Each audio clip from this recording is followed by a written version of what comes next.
Hi, and welcome to Coffee and Pearls, Wisdom for Catholic Moms. I'm Sterling, and today we're talking about the book 33 Days to Morning Glory by Father Michael Gaitley. This is a 33-day retreat that you can take either by yourself by just reading this book, or you can do it with a group of people. They often meet once a week for, I think, 4 or 5 weeks. And so I'm going to talk a little bit more about this program at the end of today's episode, but I want to dive into first what this program is about and how it changed my life. So I was at the Catholic Women Rejoice conference in 2014, and I just happened to meet several ladies who had just been through this program, and so they kept talking about it. 33 Days to Morning Glory, a Marian consecration retreat. It was so wonderful. It changed my life. And just enough random people happened to mention this that I thought, I'm going to pick that book up and I'm going to check it out. And so the way this program works is there are certain days that you start making your retreat. And those dates correspond to 33 days later when there is a Marian feast. And so I did my retreat last year on October 19th, and then I ended it on November 21st, which is the feast day of the Presentation of Mary.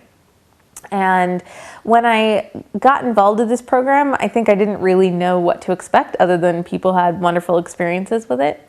But it absolutely rocked my world and changed my impression and my relationship with Mary more than anything has. I feel like that was really the time in my life where I got it, and I got, why Catholics are so into her, and that really happened for me. And so each day you read a couple pages, it's only a couple minutes.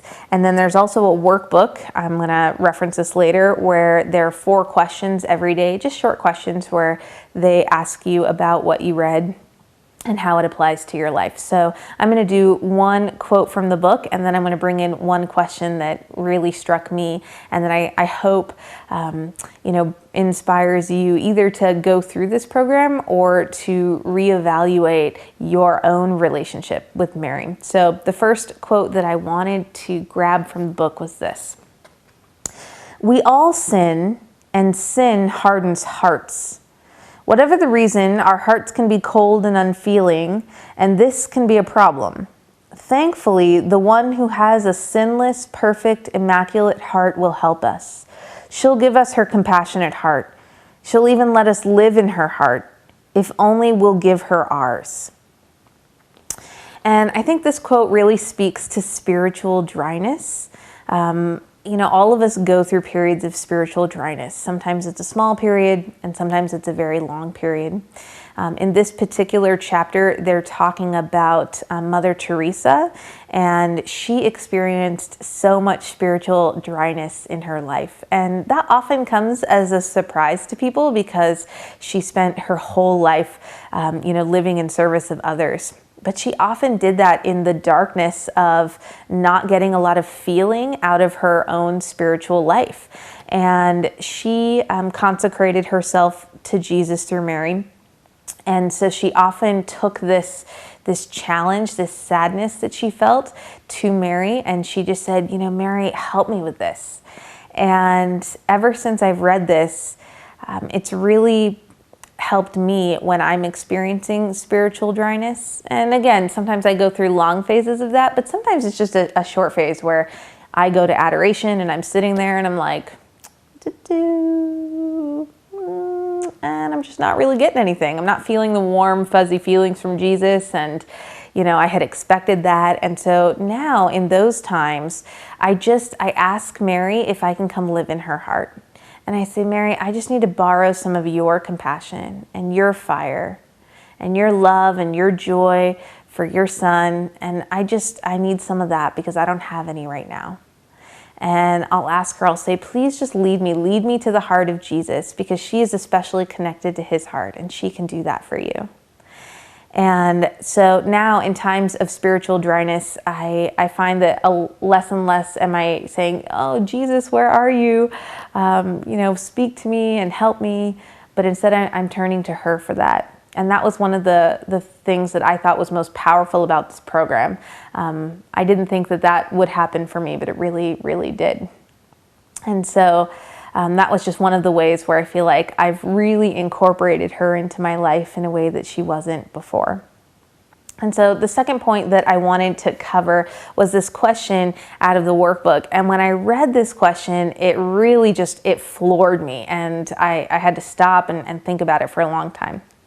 So first it says, Mary's motherly attentiveness to the details of the couple being married at Cana begins Jesus' public life with the miracle of the water becoming wine. And the lack of wine has been described as a symbol of the lack of joy in human life without God's grace. I'm going to say that again. The lack of joy in human life without God's grace. And here's the question. What human needs might Mary be attentive to and then bring to Jesus for his miraculous intervention if she were invited to your home today? And I thought that was such a powerful question because I had never really thought about what struggles in my own home life would need a miracle, right? And so I don't often find myself asking for miracles. I don't feel like I'm worthy of that, or I don't want the flashiness of that. And this question just made me realize that we can take those things to Mary. And again, a common misconception is that Catholics think that Mary has the power to herself change anything. And that's not what Catholics believe. Catholics believe, though, that Mary can take your prayers and your intentions, and she takes those to Jesus, and she asks him to come and answer those prayers.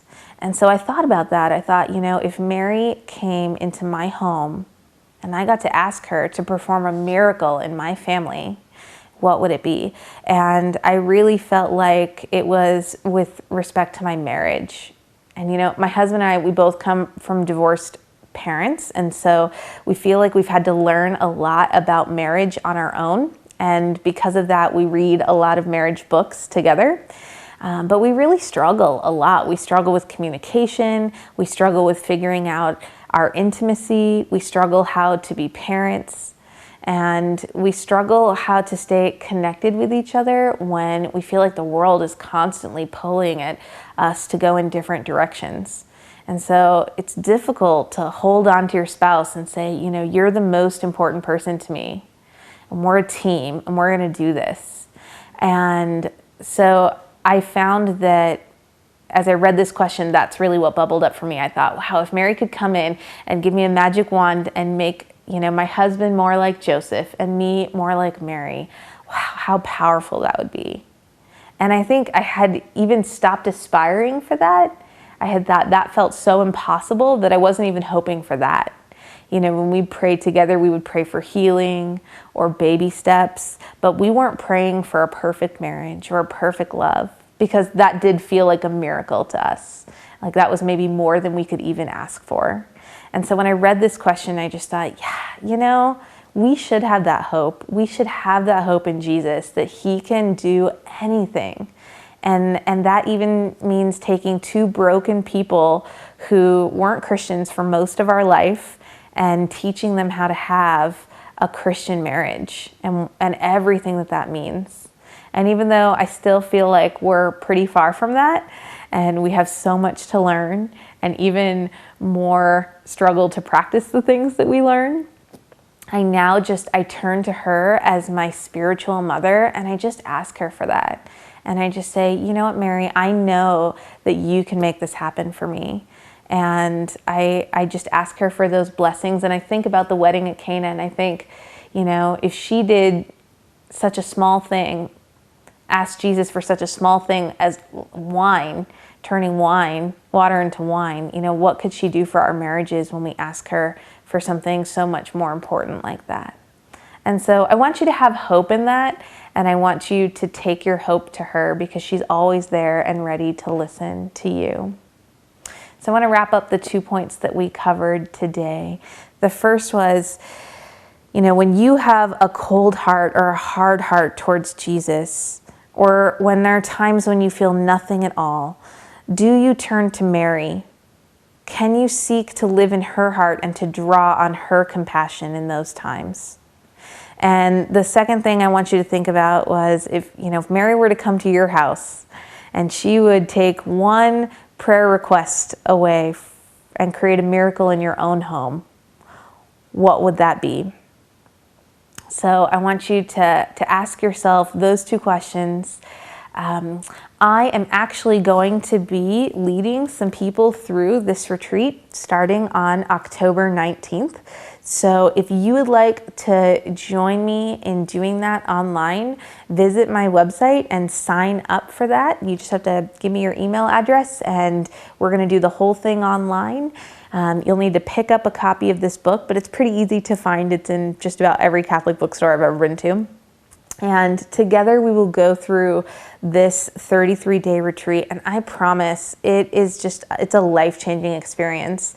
As many women who told me that at that conference, I thought, well, maybe for you, but I don't know. As a former Protestant, I was not really that into Mary before, and so I didn't really think that a tiny book could create a strong connection in me, but it absolutely did, and I feel pretty confident that it would do that for you as well. So check out my website for more details about that program. Connect with me on social media. I would love to be praying with you and for you this week. Thank you for being a part of Coffee and Pearls, and have a blessed day.